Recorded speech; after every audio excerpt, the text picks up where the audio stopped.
Alright, it's time to rank every player from the Total Drama Island Revival cast as if they were Survivor players. Now this list isn't 100% results based because if it were, then that would be easy. The video would just be rattling off the elimination order or saying where players made it on average, since this is factoring in both seasons. Results will be factored in, but it's not the end all be all. It's very nuanced. Some players played better or worse than their results showed, so I had to take that into account when making the list. So for example, if a player made it far but no one likes them, that's where I had to come in and balance out their ranking. Alright, with that said, it's time to get in here. In last place, it's Scary Girl Lauren. On average, she's the lowest placing member out of the Revival cast, and it's for good reason. She's just unpleasant to be around. She has no friends, no one likes her, she has no ability to work with others because she's so fixated on scaring them, and the only time when she was seen as a viable option to work with was as a last resort third wheel for Millie and Priya's alliance, which Millie ended up ditching by the end of the episode. She even got excluded from being on the team in the season 2 finale because she doesn't play well with others. She's a horrible player, so she has to land in 16th place. In 15th place, it was a close call between 3 characters, but I decided to go with the one that had more enemies, so in 15th, it's Ripper. Ripper made the merge in both seasons, but that's so fake. He's a bad player. He's so confrontational and desperate to be in charge, which got on Axel's nerves in the Cabbagean episode. He used Priya as a human shield in the Numbskull Island episode and called Priya and Millie nerds. And his farting just made everyone disgusted. Also, in the second season, he's not even playing the game. Instead of trying to strengthen bonds on his team, he's going to the other team's campfire ceremony to propose to Axel. And in the baking episode, they left MK to bake the cake by herself because they were too busy romancing it up. His results in terms of placement are solid, but he's not a good player, which is why he lands in 15th place. In 14th place, it's Axel. She's very standoffish and doesn't work well with others. Her desperate need to be in charge got her eliminated in the Cabbagean episode, and in season 2, she said that she was going to try and be nicer so she can make it further, which ended up sort of happening as she actually made it further. And to her credit, up until her elimination, she didn't have a moment of just egregiously bad gameplay like in the Cabbagean episode. And at least she was voted out over Ripper because Priya said that she was a bigger threat, meaning that they most likely think more highly of Axel than Ripper. So because of that, she had to be ranked above Ripper, but in the end, she's still a bad player. In 13th place, it's Chase. He rarely talks about the game. He only really focuses on himself and his relationship with Emma. He barely had any friends outside of Z and Ripper, which is why his only real alliance was a temporary alliance with Emma and Bowie, where he was brought in as a last resort third wheel to go up against Priya's alliance. Also, he's not really a big challenge performer, which is why I considered putting Ripper above Chase because he's better by a good margin. But in the end, Ripper just outwardly annoyed people more than Chase. Chase really annoyed Emma, but when it came to the others, they took Emma's side in the drama, but they didn't really get fed up with Chase like that. But similar to Ripper and Axel, Chase single-handedly sold a challenge as well, the slide challenge in season 2, so they're all in the same boat. But in the end, Chase is on his best behavior more than Ripper and Axel, so he's got to land in 13th place. In 12th, it's Millie. Even though she was on a team with Priya in season 2, they weren't working in lockstep like they were in season 1, and that really exposed her for being a bad player. She's so self-absorbed in both seasons, which put her in game-losing positions. Even in season 2, when she tried to dig herself out of that hole that she dug when she pushed Damian down the slide, she had to get Priya's advice on how to fix the situation, which ruins all of her credibility. In public, she had some decent behavior until the Damian moment, which is why she lands higher on this list than some other players. Like, she's not just going to annoy people, which is a positive, but she can't function on her own, which is why she lands in 12th place. In 11th, it's Emma. In season 1, she had her alliance with Bowie, so that's something, but there's two problems with her gameplay. She's too obsessed with Chase and she's a hothead, both of which are reasons why she got eliminated. It's kind of like a Priya and Millie situation where Emma was second in command to Bowie, which got her far in season 1, but when she got those training wheels taken off, she crumbled. Just like Millie, Emma can't really function on her own. She needs that calming presence in Bowie because she can barely survive a round without him, which is why she lands in 11th place. In 10th, it's Nichelle. Now, if it was only season 1, then Nichelle would probably be at rock bottom. She came in with popularity, but it's not like it led to being in alliances or anything, and she wasn't that good at challenges. But in season 2, she was a beast at challenges, and that was her main way of providing value to her team. But there's two reasons why she lands low on the list. 1, she doesn't really have any solid alliances, barely interacts with others. And 2, she actively ruined her own game by barking up the wrong tree in Julia, and there's no excuses because it seems like everyone got to watch season 1. But the credit that I can give her is that in season 2, in her elimination round, it's unknown if she stays because she walked. Maybe she doesn't get voted out there, so that's something. The possibility that she wasn't leaving and she provided more for her team than Emma gets her a spot above Emma. She's a good athlete, but that's it. It's not enough to carry her through the game. Her social game leaves a lot to be desired, so she's gonna land in 10th place. Now it's time for 9th and 8th, the hockey bros, that are impossible to rank separately. Like, they go everywhere together and they had similar boneheaded personalities. But I decided to go with Wayne in 9th and Raj in 8th. Wayne only had Raj, while Raj had Wayne and Bowie, which is specific to this cast for sure, but if it's a different cast, then they're even. Now, in the season 2 finale, players from the opposing teams refused to attack Wayne because he's so likable, but I'm calling rubbish on that. He's liked around camp, but his only legitimate connection is with Raj because he doesn't branch out much. Also, since both of them are seen as a package deal, that makes me believe that Raj would also get the same support that Wayne got in the final had he made it there.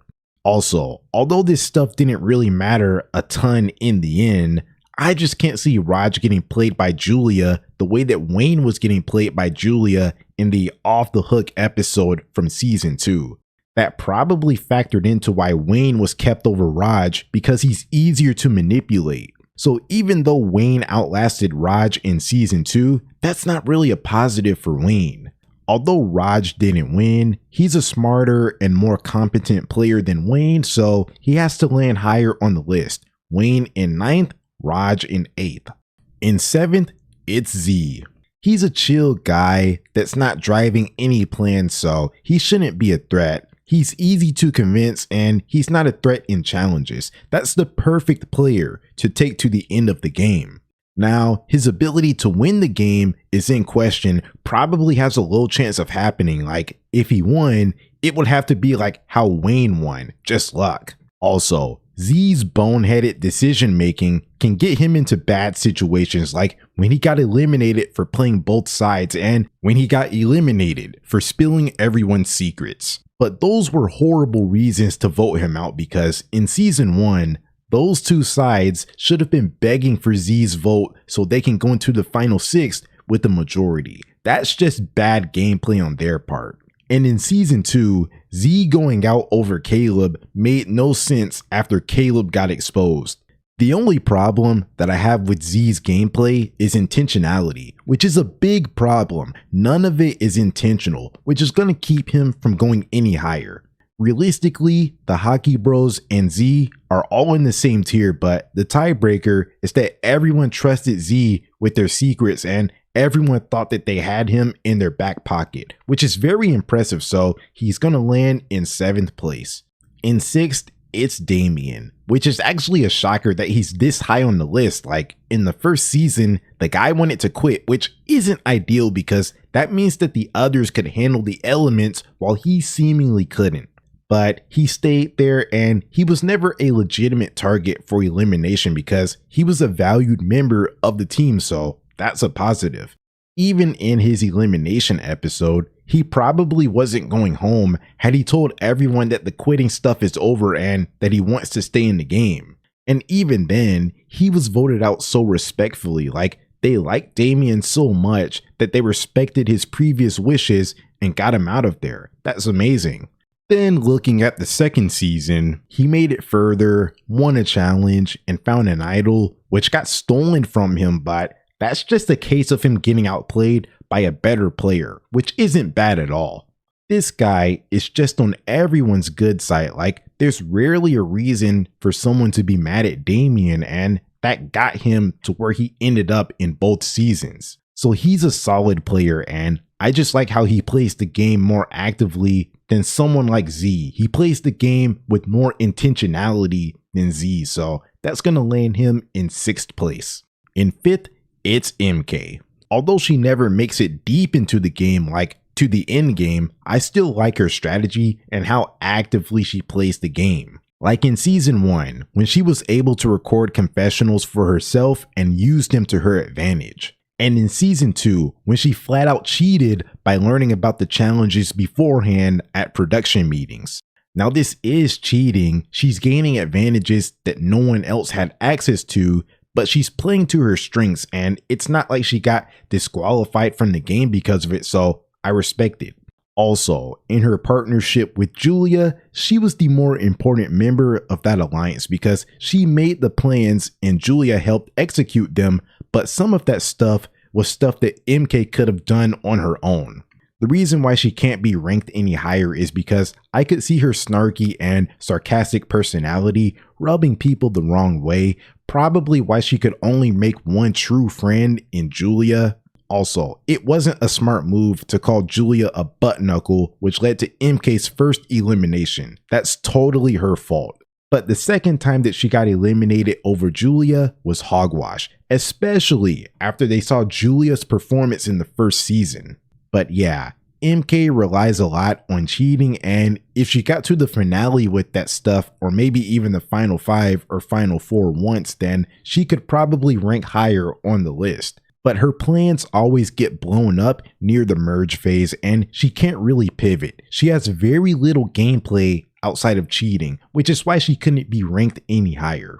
But I respect her for being an active game player that had some good ideas, so 5th place is a good spot for her. In 4th, it's Caleb. Now in season 1, he was voted out first because Bowie convinced everyone that he looked unbeatable, which is a good way to go out, but it's bad that he didn't have any support around him. Even in the second season, he didn't have a ton of support around him as well, but he played well with what he was given. He made an alliance with Priya, and although it was tumultuous, he still had an ally in his corner, which saved him at the Raj round. Also, his deal with Julia got him through the Damian and Raj rounds and guaranteed that he'll never be voted out because Julia needs to keep him around for his vote. Also, he was a solid competitor, winning 2 challenges, one of which clinched his spot in the finale. Even in the finale, I had him as the frontrunner, and if that finale gets played 100 times, Caleb probably wins like 90 of them. He just got unfortunate that Wayne lucked his way into a win. Caleb played an amazing game on his second time out. His only big mistake was letting Z know that he was playing Priya. If that doesn't get out, then he probably has a much smoother ride to the end, and he probably could have been ranked higher. But in the end, even with that, he's still a top 4 player, mostly because of his performance in the second season. In 3rd, it's Bowie. He had a masterful season 1. He controlled the Caleb vote, made and ditched alliances when he needed to, and somehow he wasn't even the biggest threat at the final 4 and was guaranteed to make the final if Julia didn't win the final 4 challenge. He even pitted Millie and Priya against each other, which made it easier for him to make the final two.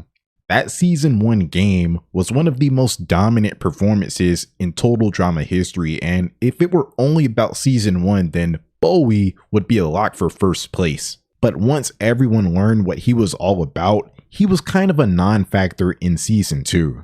He was all in on the cheating scandal, but he gave that up and prioritized Raj over winning, and because he didn't go with the MK and Julia side, that caused his elimination in the merge round. His ranking is really off the strength of season 1 because in season 2, he got dealt an unfair hand because somehow everyone was more mad at Bowie than Julia, and I believe that hindered his ability to go far. Not saying they played similar games, but the feeling that I got from Bowie was the same one that I got from Jesse in Survivor 43. Like, they played these masterful games in their first season and they just had to win the game there because there's no way anyone's gonna let them get far again.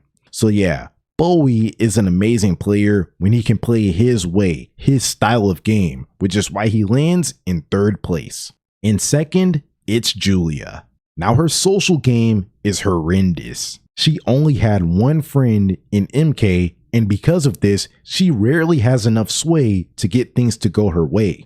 Even in the 2nd season, when she was more of a manipulator and somewhat got things to go her way, she was protected by immunity at the Raj and Priya votes. And I had to say somewhat at the Raj vote because she wanted Priya out initially, but she couldn't get the Hockey Bros vote, so she had to settle for Raj.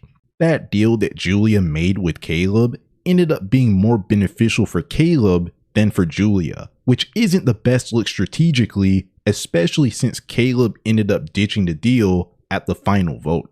But yeah, most of Julia's game revolves around immunity challenges or immunity idols, and without that stuff, she's probably not going to make the end of the game. But first off, this isn't a jury vote format, just get to the end. Also, I value challenges. They aren't an accessory to the game. They're a legitimate part of the game, and so are idols. And the fact that Julia was able to win 3 challenges in both seasons shows that it's not a fluke. That's a legitimate skill. Speaking of challenges, I like that in the 2nd season, she was able to adapt when she became more involved in the pre-merge challenges, which got Bowie to keep her around. That's good gameplay, and it's why she's ranked over someone like Bowie. As much as I wanted to put Bowie over Julia because of his dominant season 1, in the end, Julia was able to adapt while Bowie wasn't. They both rely heavily on one aspect of the game, but I have more faith in Julia's challenge strength than Bowie's strategy because that relies a lot on people liking Bowie. Even if Julia is hated by her teammates, she can still provide value to her team with her challenge strength and win them individually. That's so valuable, so she's gonna rank in 2nd place. And in 1st, it's Priya, and it just had to be her. She was trained for the show. She won the 1st season, and in the 2nd season, she made it to the final 4 in a position where she had the votes and she would have made it to the final again if it weren't for Julia's idol. And this is very impressive considering that she should have been the biggest threat coming into season 2, but the players were more threatened by Bowie and Julia. She barely has any enemies outside of like Ripper, someone that has no respect in the game, no ability to gather up votes against her, and the only other person that doesn't like her is Julia. And even when Julia was trying to get her out of the game, whether it was because of the Hockey Bros stupidity or having Caleb on her side, she was just so insulated, and like I said, she could only be taken out by Julia's sole vote. Even though she's in a similar boat as Bowie where her gameplay relies a lot on people liking her, I would bet on that, and it was shown in both seasons. She's liked out there, and she's not going to make the mistakes that Bowie made that caused him to be so hated. And yeah, the fact that she was on track to make another final made her an instant lock for 1st place.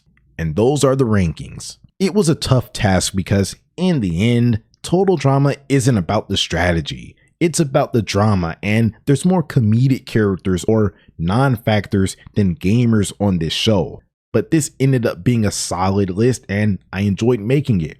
And yeah, that's about it.